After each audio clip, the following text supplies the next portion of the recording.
You're now listening to Durian Asean, the voice of discovery and sharing.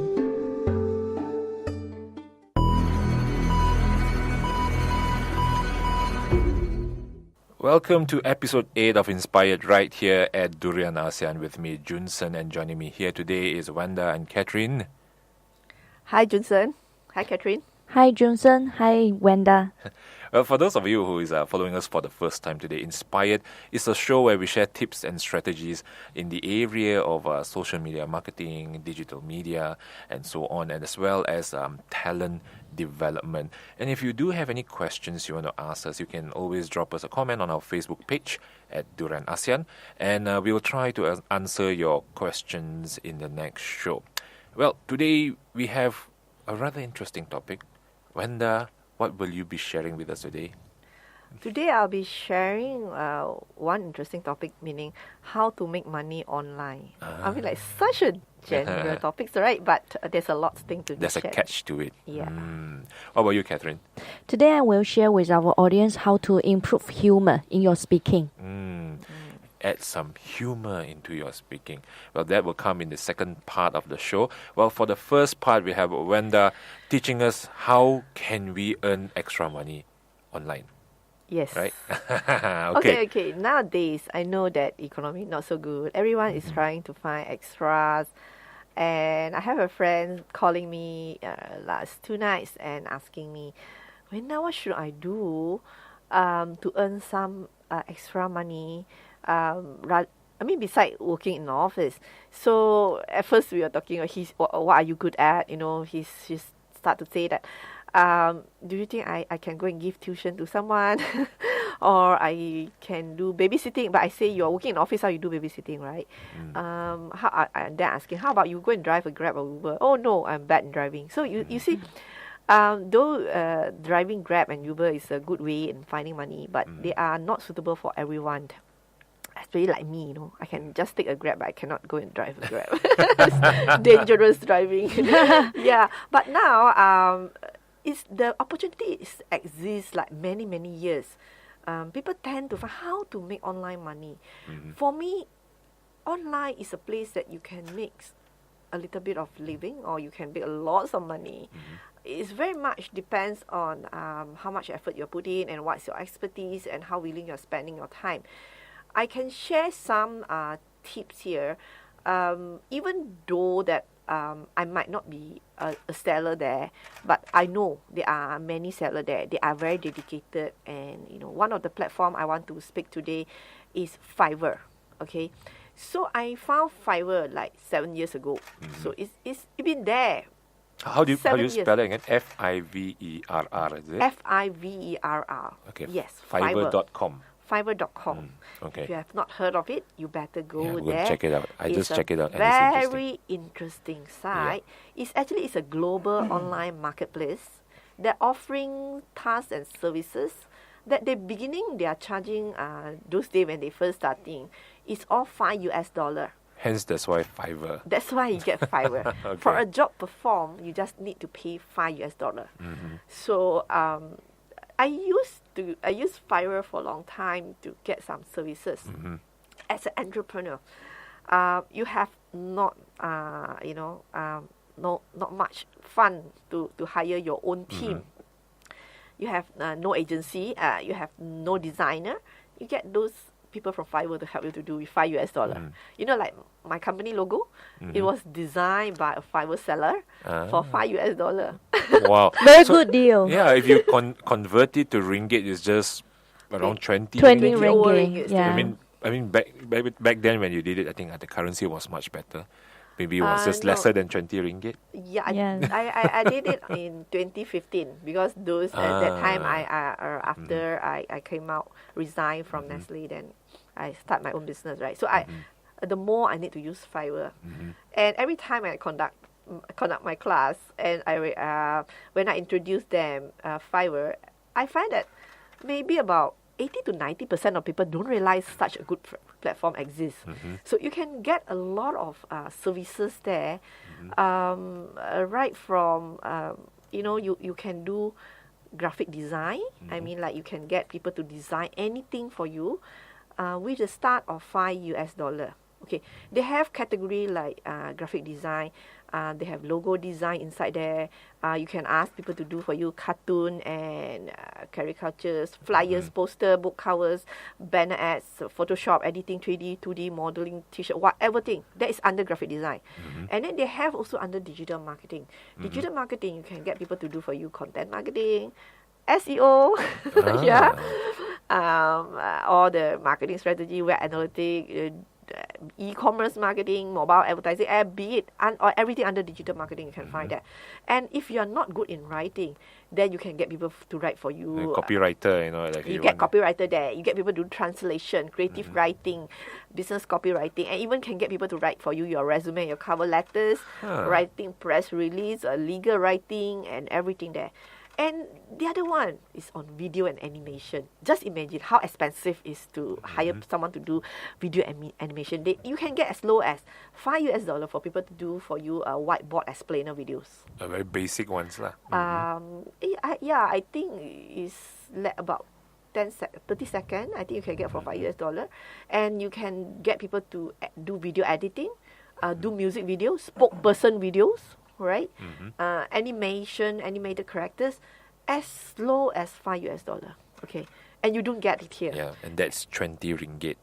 20. And it's not possible to cheap. find a person to do in Malaysia. Yes, and they have music and audio, like Junsern, I remember you are very good in voiceover. You can become a voiceover seller on Fiverr, because Fiverr do offer voiceover, sing songs, all the. Let me sign up now. Sell a voice. Sign up now. Sell a voice. Yeah, and for programming technology, there's a lot programmers out there, and they help you do website, web programming, user testing, database, everything. And businesses, there are a lot as well. You can hire virtual assistant there. If you can hire virtual assistant there, meaning you can work as virtual assistant there. Okay, so what virtual assistant to do is to help you to, like your PA, but it's virtually, right? So they help you to do a lot of repetitive works, secretarial tasks, virtually, online. So you can get someone, hey, can you? I used to hire people like, can you tidy out my PowerPoint presentation, for example? Yes. I have this whole stack of things. Sometimes a lot of repetitive tasks that you want someone to hire, and you have no money to hire a secretary. But beside that, I find that very funny is like on Fiverr, there are people offering service as in, I will do a voodoo ritual to get your loved one back. Even people sells that kind of services. Yeah, and there are people buying that, It's like, I can do for you a ritual to get your loved one back. I said, oh my God, to get your ex back to you. That one is under relationship advice, I think. Wow. What do they sell in relationship apart from this one? They use Wi-Fi and internet connection to get them back. Okay, let me go to relationship advice. I'm very interested in that. Oh, they say, I will offer prayer for someone you love to come back. Huh? For $15. Wow. Yeah, I also should do that. Yeah, I will rewrite your online dating profile. Oh, wow. I will conduct powerful prayer for you to getting married soon. Wow. Yeah, I mean, like, people offer that one is for $5, and that person already have 12 buyer, okay? Do they have this kind of evaluation system? So you know who you should purchase the service from? Like in Taobao, there are evaluation system like 5-star, 1-star. Or they also have? Okay, I found this one very funny one. I will return your lover with a potent psychic spell for $5. And you know how many people hire this seller? It's $399. Wow.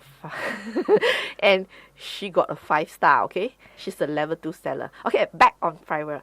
You can see so many services offering there. Starting from those days when Fiverr first started, that's why they got the name Fiverr, is because everyone charging $5. Okay. for a few years, they have been charging $5. Of course, the term with Fiverr is like this. If you offer a service there, you charge $5. Fiverr will take away 20% as a commission or something like that. They offer the platform. Of course, they want to make money, right? So in actual fact, you get about $4 and $1 given to Fiverr. Okay. But now, as things evolve, they have allowed the seller to charge more. So you can see people offer as low as $5. Then you can see people charge high, like it go ranging from few $100 also got.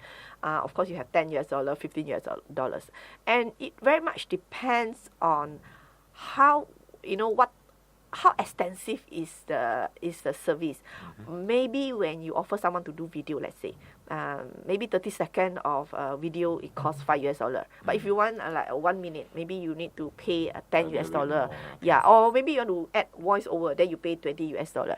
Or maybe you want it to deliver to you the next day, so you want a very quick process, then you need to pay like $30 type of thing. So it very much allow one person to earn more. Instead, you only earn like $4 for your service. So miserable, right? So probably you put so much effort just for $4. But you can earn a lot more there. And you see, since Fiverr allowed everyone to offer different services, it can cater for different talent. If you are good in graphic design and you're interested in graphic design, then you go register as a Fiverr seller and start selling there, starting to sell your talent in graphic design. So many that you can choose just to design logo, right? Especially in want. If you are good in digital marketing, and you can select like I want to only help you to post your Facebook content. Yeah, so you can do that. And if you're good in writing, so you can help people to write or proofreading. They also anything you can offer under writing and translation. Or anything you do, video and animation, music, everything, right? But if you're no good in everything, so you go and cast a spell. Okay, need to have some good spells in there. I find that it's like, it's so funny. I'll return your level with a potent psychic spell, and you have 399 business. Because for every Fiverr seller, you can see their star rating. And this lady got 5-star rating. Wow. And I saw the site that put 399, meaning it's already 399 deal done. So normally when I select my Fiverr seller, I will either, I will look for the star rating, and then I will read the feedback, whether this seller is a genuinely... The quality, the service. On, yeah. It depends on what type of service you are needed. I believe that there are a lot of opportunity there. Besides, you can become a Fiverr seller, offering your service. Think of it. Since there are 90 or 80% of the people don't know Fiverr exists, right? You can go out there and tell people, hey, you want to offer my service. Anything I can do for you. I can do video for you. I'm like agency, right? So, very easy. So someone want to do their video, and you come and look for Fiverr seller here. So you just do a middleman. Yeah. So, yes. Very creative, Vanda. I think most people do that. Whenever I introduce Fiverr in my class, right, I always tend to find like 1 or 2 creative young men. They will say, okay, I'll quit my job tomorrow. So I will start an agency and telling people they can do whatever, and I will just go and look for a Fiverr seller, and I will just be the middleman. So, for example, doing a video. And in Malaysia, if you're looking for agency to do a video for you, explainer video, I don't think you can pay $5. Not even $100, right? $100 equal to our maybe about 400-500 ringgit. 400, less than 500 ringgit. From my image, I don't think that you can get such. I have a friend who is doing this kind of job. His charge is 20,000. It's like movie, small movie, but for entrepreneurs. Because yes, I think, if not mistaken, 30 seconds, sometimes they even charge 1,000 ringgit. Yeah. Yes. And depends on the complexity of the animation some more. Yeah, so you see, you have so many choices on Fiverr for you to choose. Different seller, different ratings, and they are always up and new coming sellers. And the new sellers coming in, they tend to offer lower. And that you can source talent from everywhere under the all the world, all Yep. world, right? So sometimes you can get a very, very good rate from a very good talent. And what you can do is you can just establish a good contact. And the next one, you can look for the same Fiverr seller again.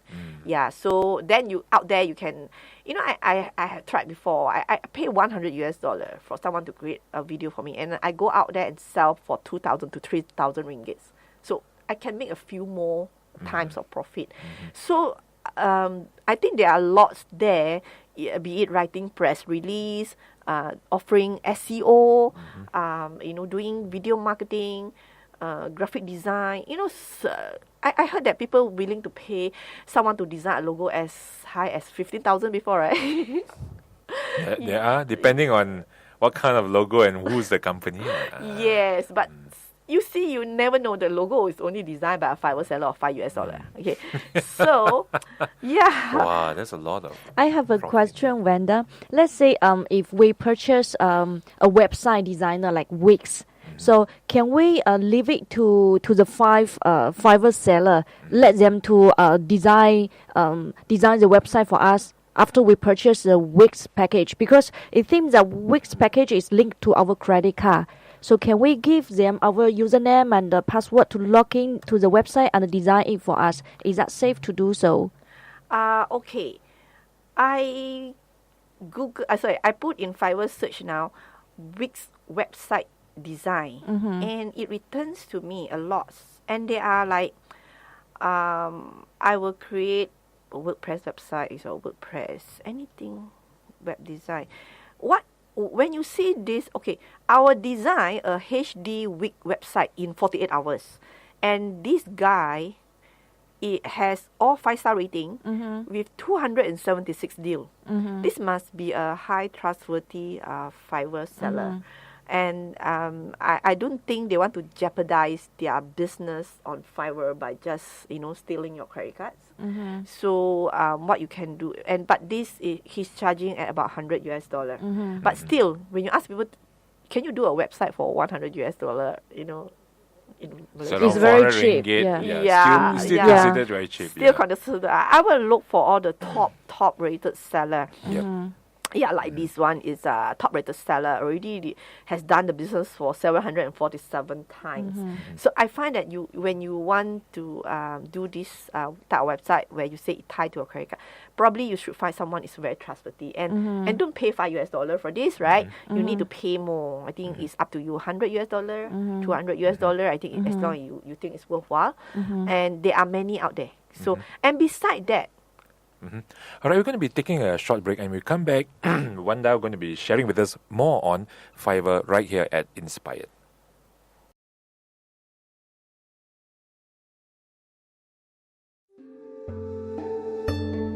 You're now listening to Durian ASEAN, the voice of discovery and sharing.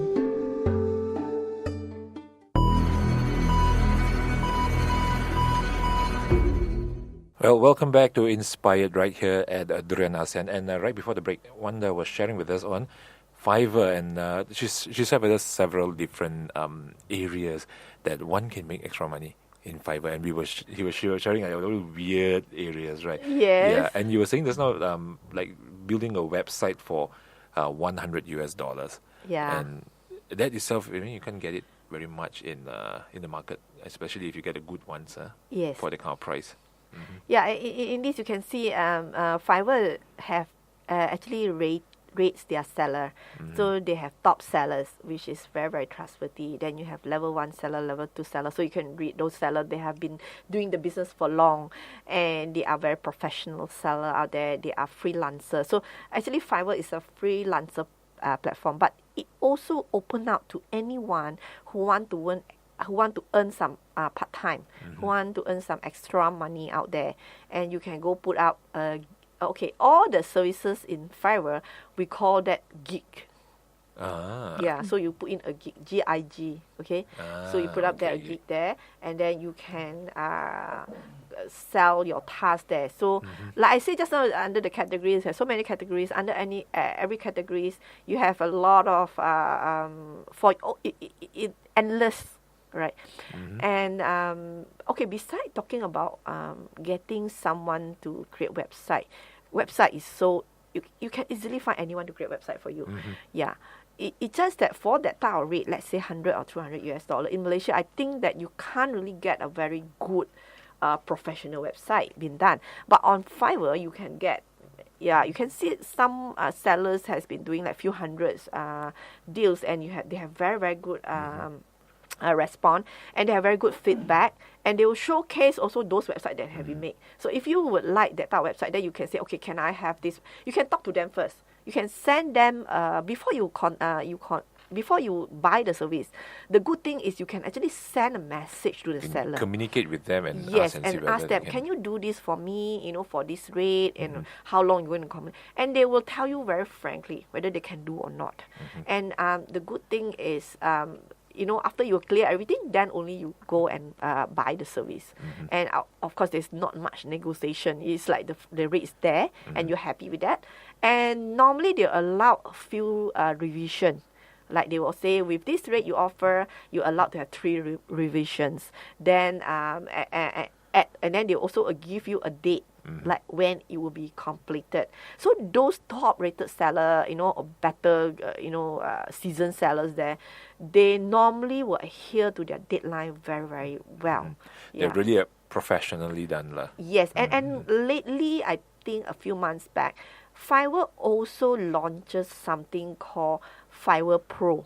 So Fiverr Pro, right, is even one level up. It's for those companies, those corporate, those maybe SMEs companies who want to get more professional services. Of course, you get VIP treatment from the Fiverr Pro seller, and you have to pay higher.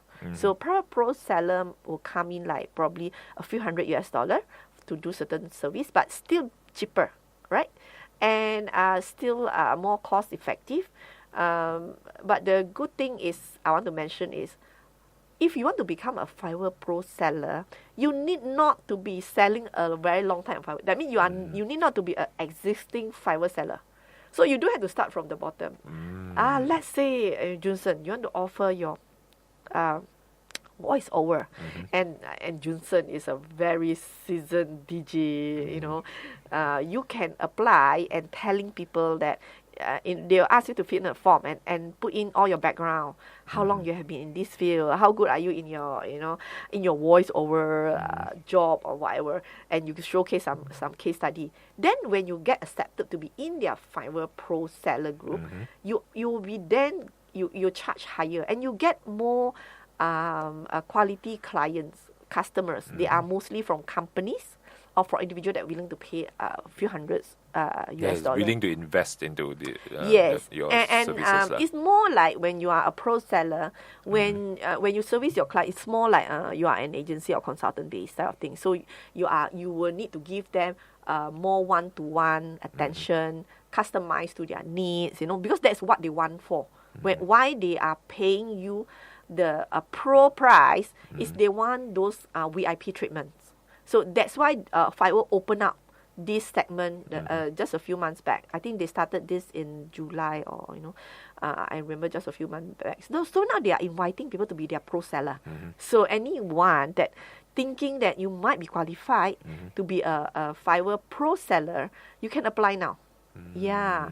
So you need not to fight with millions of other Fiverr sellers out there that offering $5 services. If you are really, really an expert in some field, then you can go and offer your, let's say you are a very experienced graphic designer, right? And you have a lot of proof to showcase your work. You can straight away apply as a pro seller and offering your service there. Then you wait for corporates or other companies to look for you. Okay, so this is a way to earn online money if you are. But what if, like just now, you are not an expert, right? And of course, you don't want to cast a spell on someone. You can become the virtual assistant. Remember, I say the business assistant. Okay. The virtual assistant will offer like it's like this lady. You see, I will set you up with web design appointment by cold call. So let's say you are a web development company and you you do not have anyone to do a sales for you. So they will do a cold call for you. Okay, and some will do a business research. Some will go and do anything you ask them to do, that data entry, data mining, internet research, or maybe you have to migrate certain data from certain Excel file to a form, to a website. You can also send to these people. So you just tell them, data entry. I have this, whole stack of Excel worksheet. Inside there got a lot of data, but I need to put inside this CRM system. I don't know how to do the migration, and you can't do a migration because of the system. And you can hire virtual assistant. So they will key in one by one for Manually you. for you. Manually, yes. So there is a lot of virtual assistant there. So meaning you can go offer this type of services. I want to mention this is also because I know out there, right, there are many scam that scam people in doing data entry. Do you happen to see this type of ads before? Like, become a data entry and earn every day like certain US dollar. So a lot of these ads is actually scam.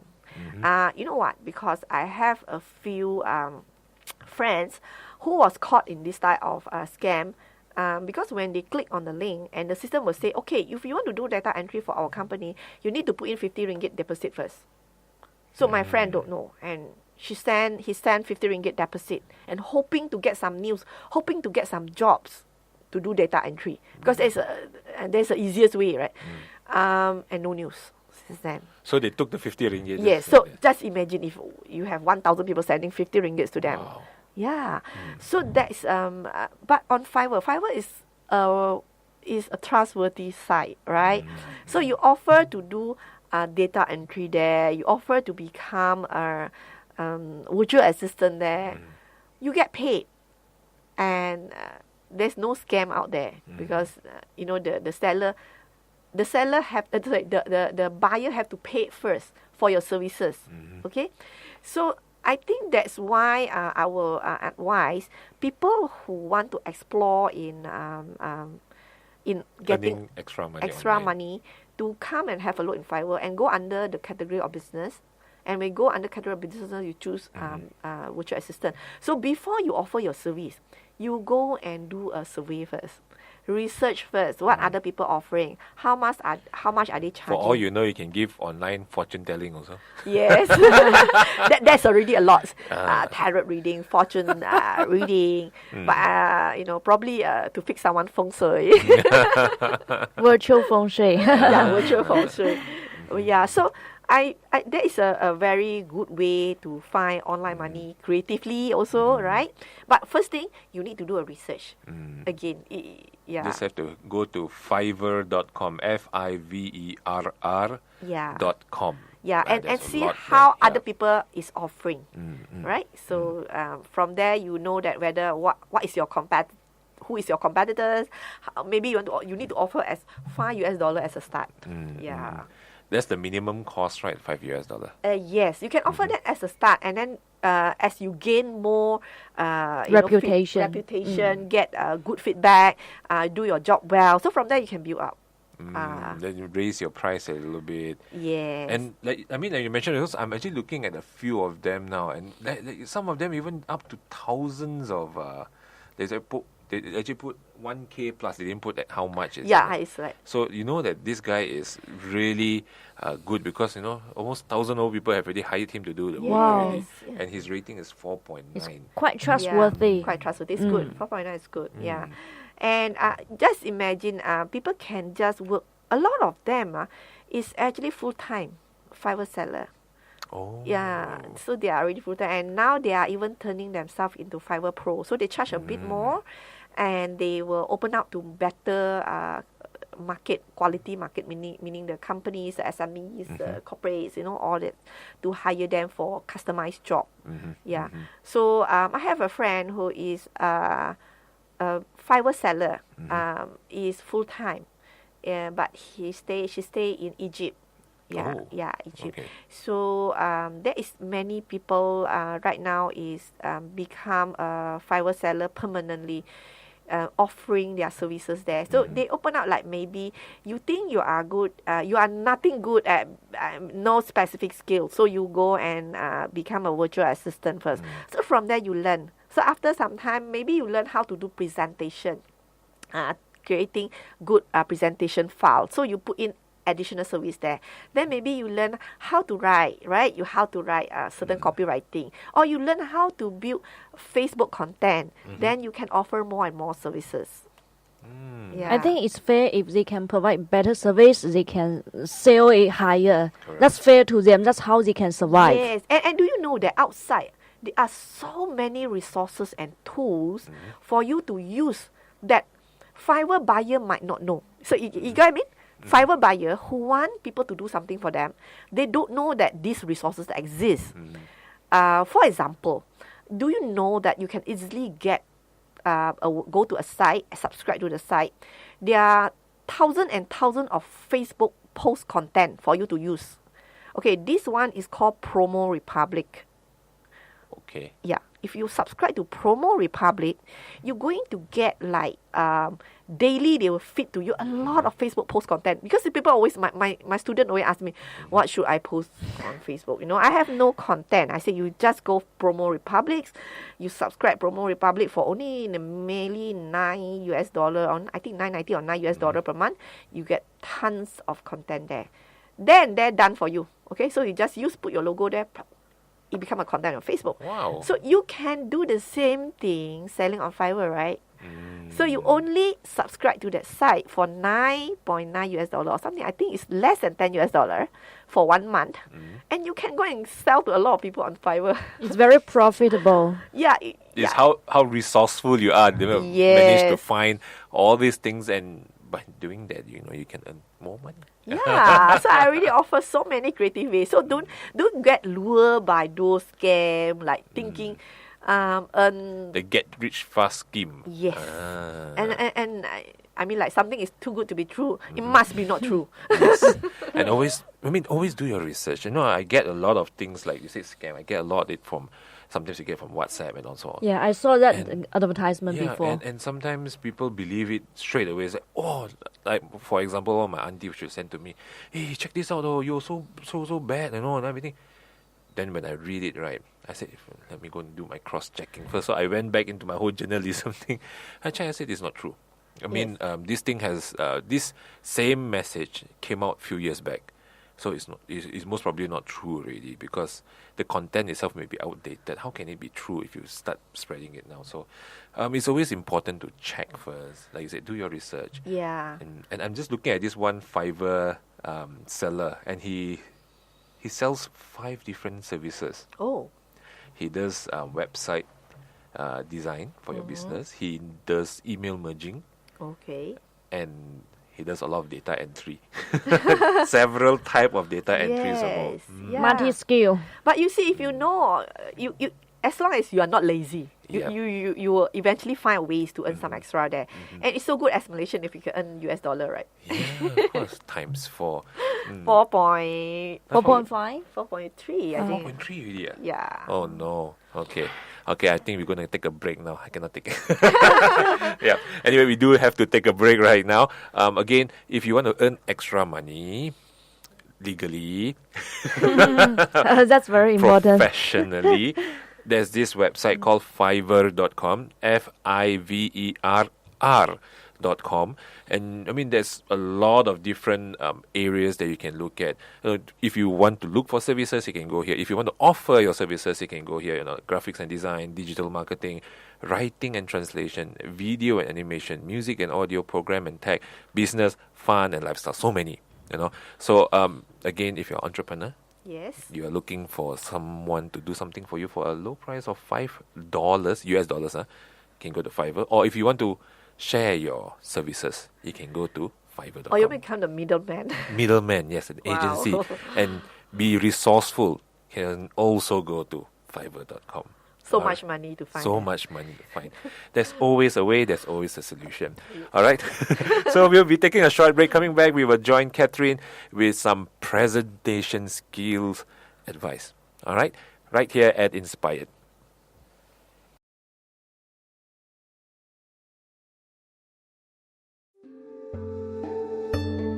You're now listening to Durian ASEAN, the voice of discovery and sharing.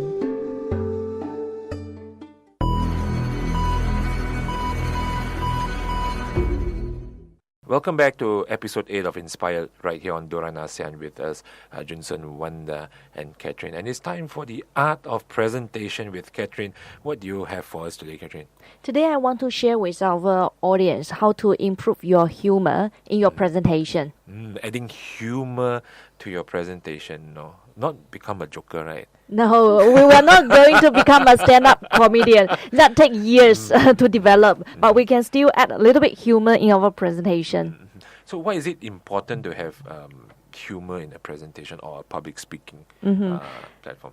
Adding a humor to your presentation is like adding a spice for some interest and excitement to your presentation.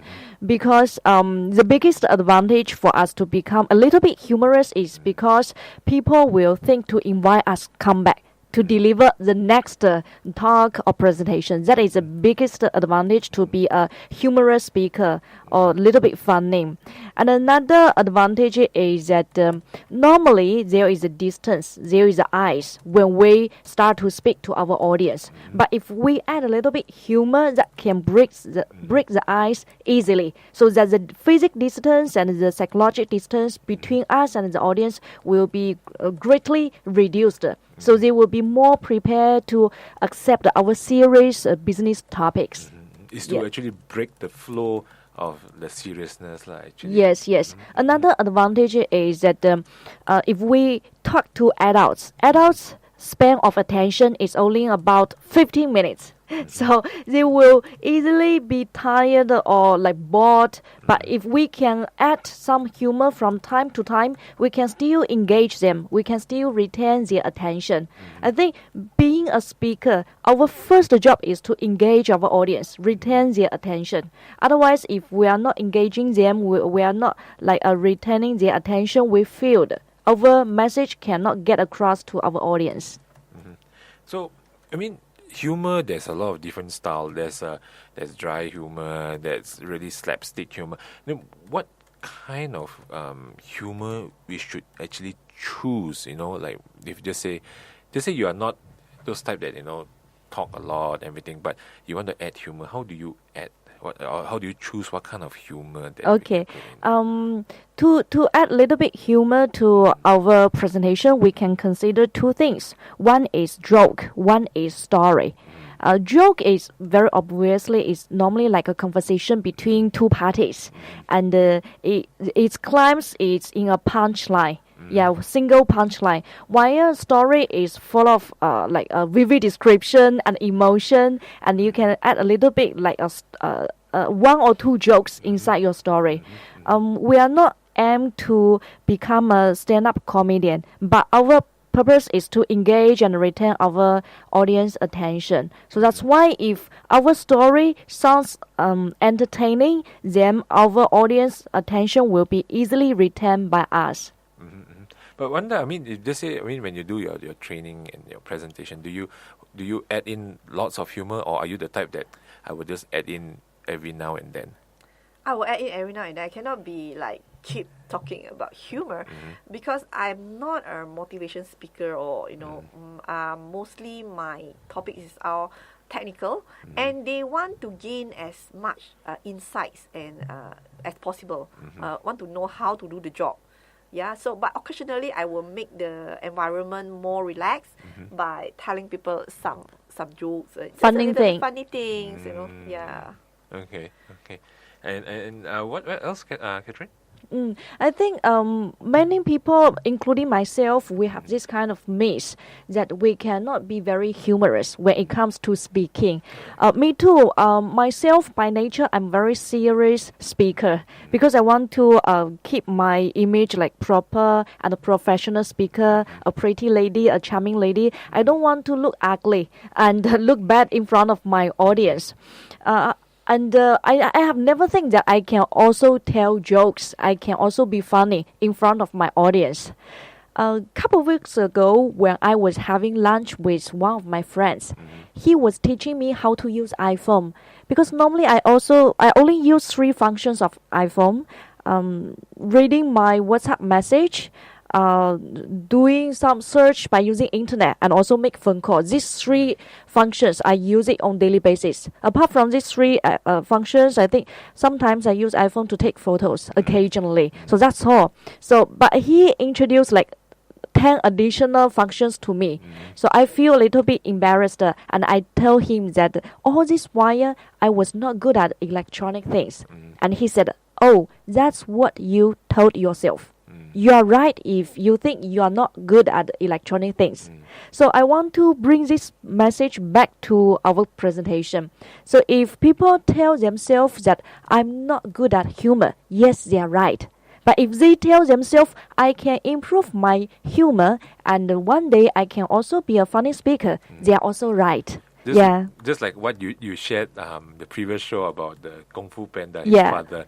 If you believe your noodles are good, It's unique. Yeah, it's correct. best in town. It's the You are best right. in town already.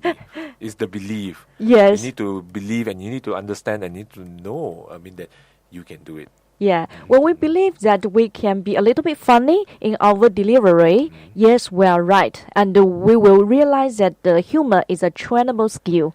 Yeah. So, how often do we need to actually practice the humor before we even go ahead with it? Humor is a little bit tricky skill. If we purposely practice it a lot of times, maybe ourselves will think it's not funny. Maybe in my next section, I can share with our audience when is the best time for us to practice and improve our humor skill. We have best timing and we can do that on daily basis. Yeah, I will share with our audience in next session. But today I want to share with our audience, if we are very new to humor, we can do that by collecting other people's story first, to have a good start. Later, when we become natural, when we are used to telling jokes and entertaining stories, we can use our own stories. Yeah. So what makes certain things funny? How do you make it humorous? Okay. There are three techniques we can consider when we are trying to tell a joke or something entertaining. The first technique is we can exaggerate something. For example, if we are talking about a place which is very crowded, we can exaggerate. We can say the place is so crowded that when everybody breathes in, the other party need to breathe out.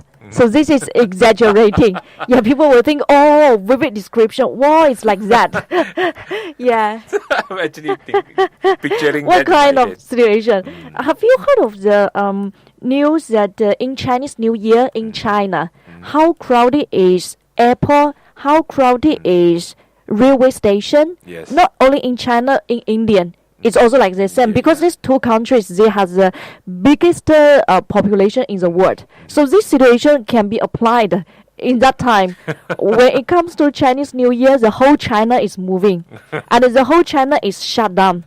People don't want to do any business, no more business, so they just come back for Chinese New Year.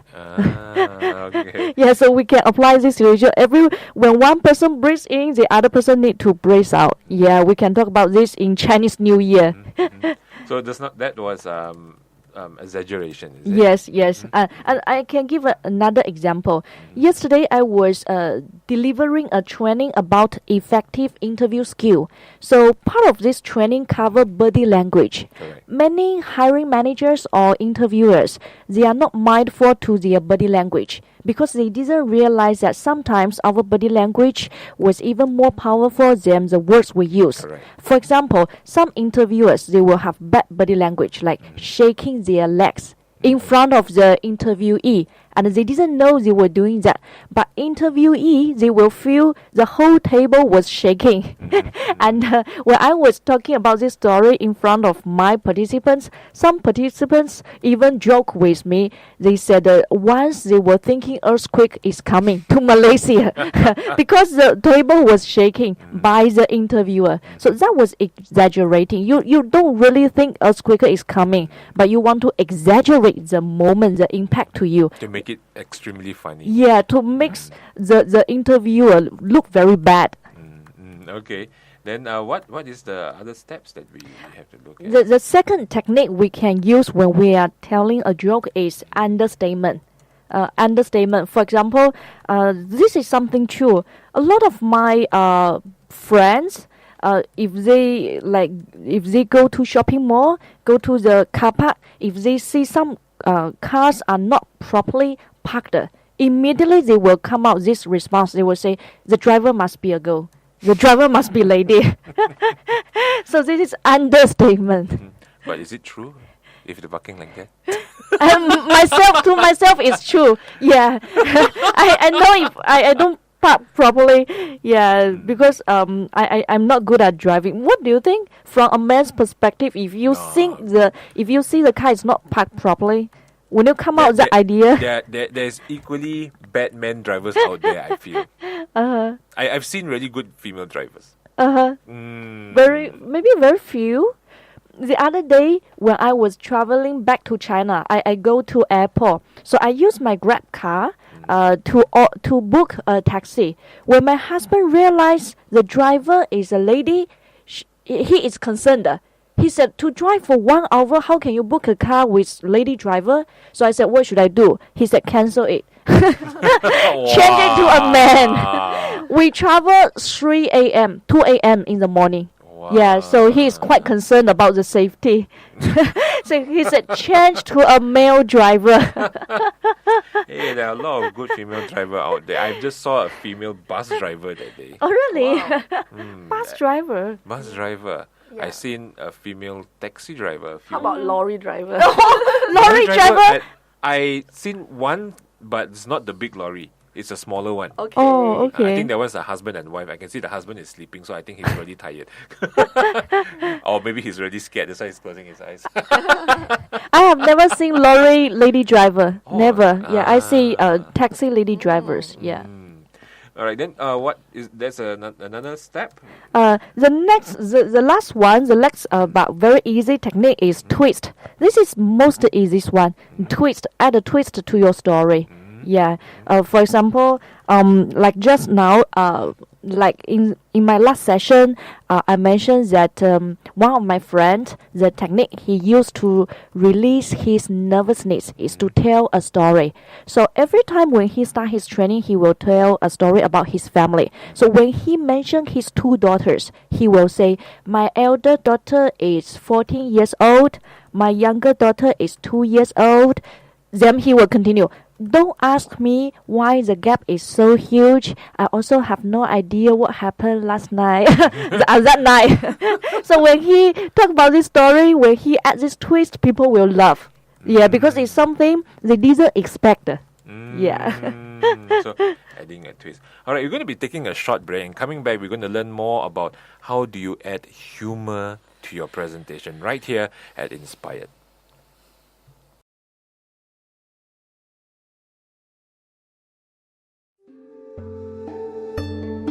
You're now listening to Durian ASEAN, the voice of discovery and sharing.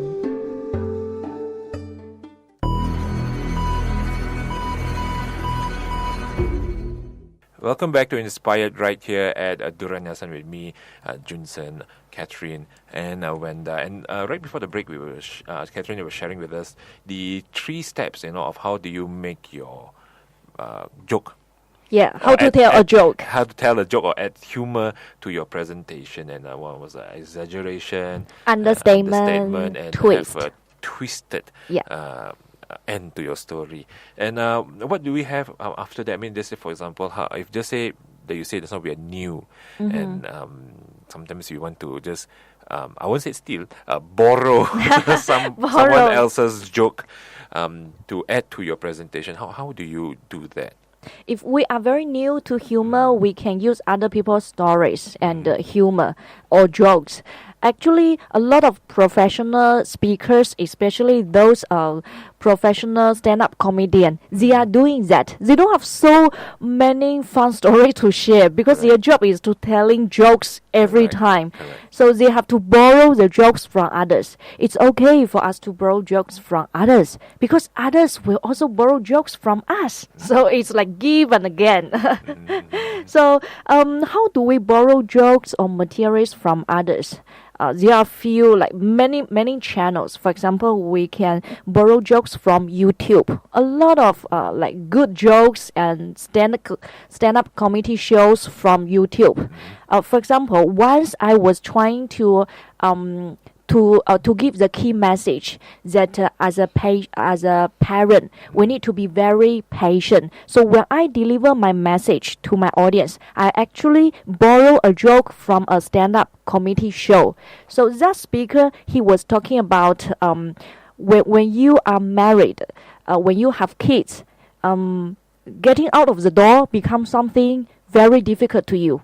Why? Because before you leave your house, you have to settle down your children. Something that you never think is a thing to you before you have kids, that will be a big challenge, a big project to you. For example, ask your kids to come down from the second floor to the first floor. That will be a project for you. So then he give vivid description, he add his emotion, and something like ask your kids to put on your shoes, put on their shoes will be a project. Sometimes ask your kids to put on their clothes, that will be another project. Actually, when I was trying to deliver this message, my two daughters are very young.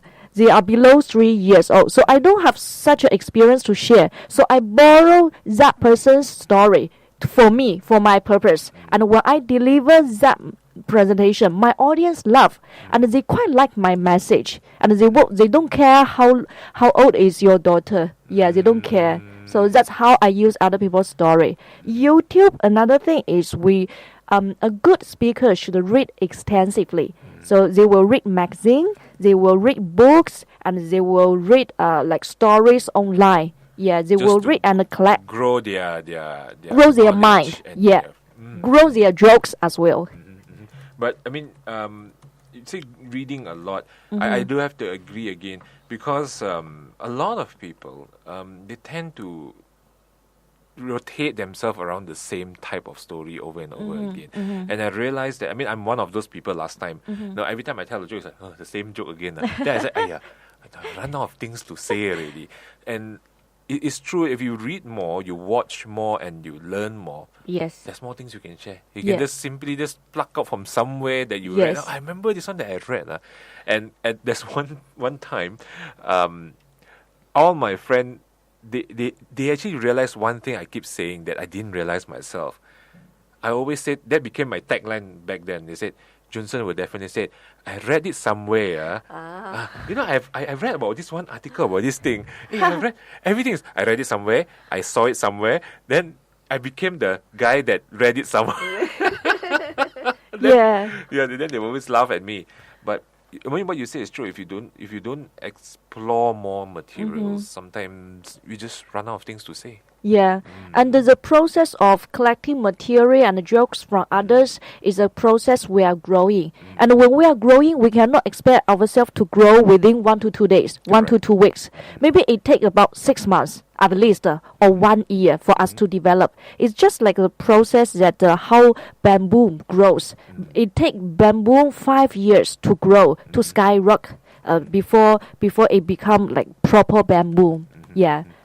And do you I mean, when you say you come across something, do you actually record it down, or do you just remember it? Okay. One thing I think I did very good is that I will use my mobile phone to note down this one. Yeah. So now that's your phone. Another use of my phone, I use a notepad. Yeah. Okay. I will note down.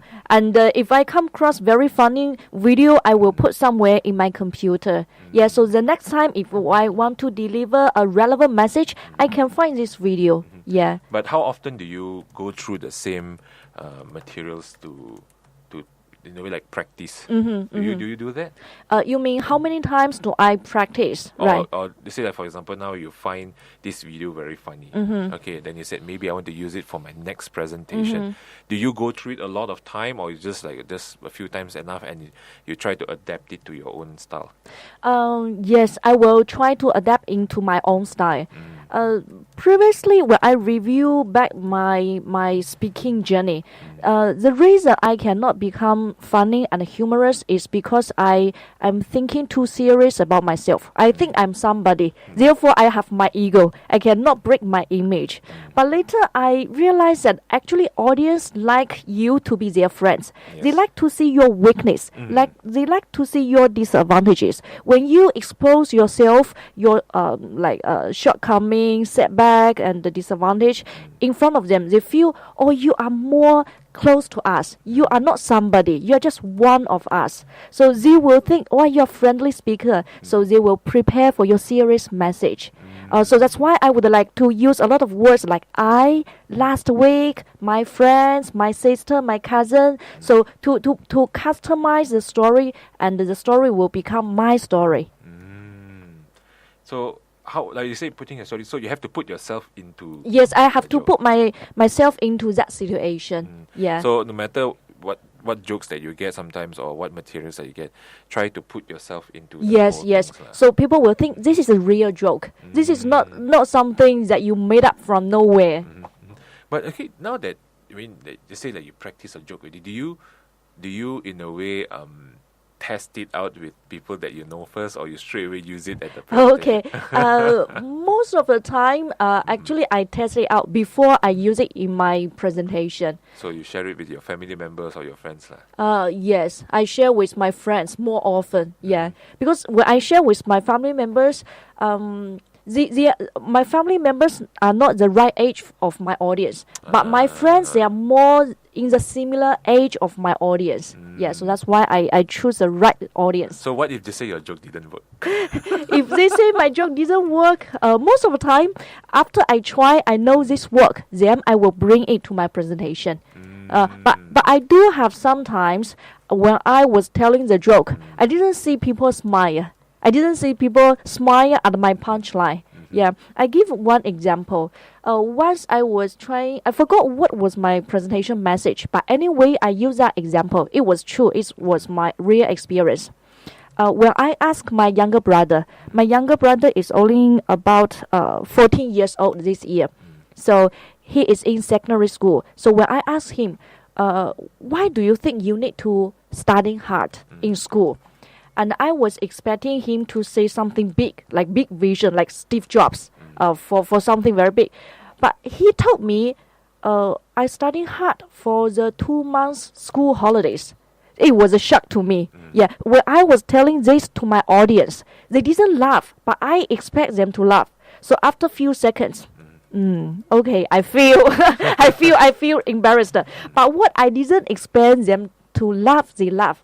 They laughed at the later part. I said, because when I was young, I was surprised with the answer given by my younger brother. He studied hard for the 2 months school holidays, because I expect him to give another answer. The answer that when I was young, I was in school, our school textbook taught us, you need to study hard for your country, for your people. So when I told the later part of the story, my audience laughed. But I didn't expect them to laugh at that punchline. That was not my punchline. So I feel it's okay. It's okay. We always test out the audience.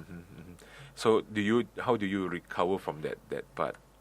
Luckily, they laughed in the later part. Yeah. So it's safe lah. Yeah, it saved me. Yeah. Although I didn't expect them to laugh. Vanda, what do you experience where your joke didn't work sometimes? Yes, I find that even when you want to tell jokes, you have to find relevant, especially to the topics that you are teaching. It's like, let's say I'm doing Facebook marketing. My jokes somehow have to around these type of topics, and not suddenly a far-fetched thing I'm talking. Otherwise, people will wonder, hey, why suddenly when I talking about this? Right? It's like their mind can't connect to it.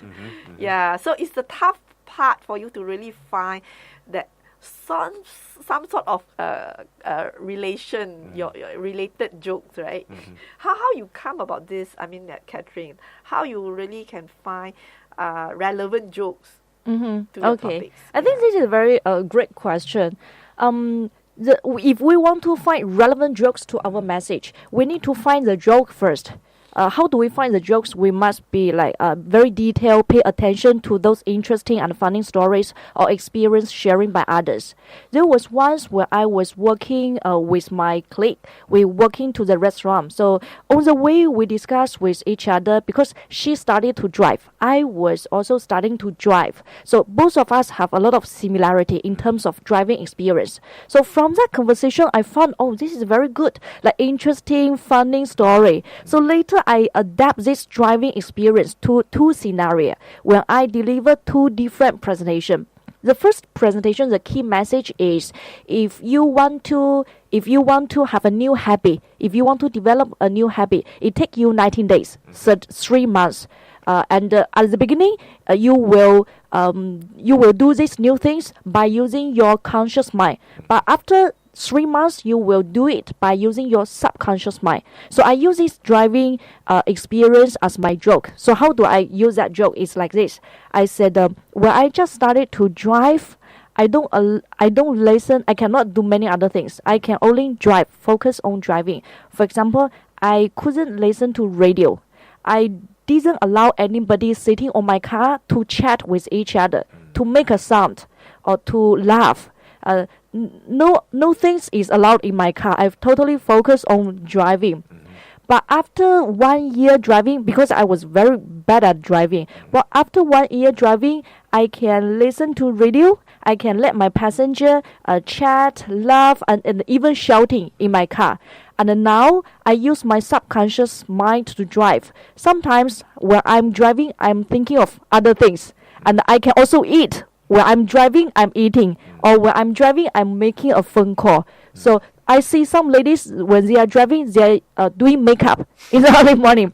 Some of them are so technique, they are even doing their eyeliner.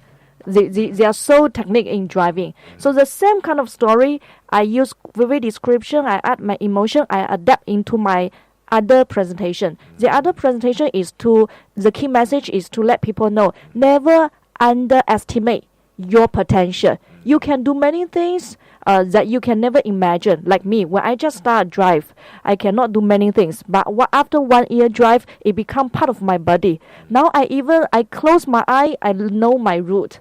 I can reach home safely. Even I'm thinking other things, even I'm doing other things. I won't go to other place. So the same funny story I adopt into different situation.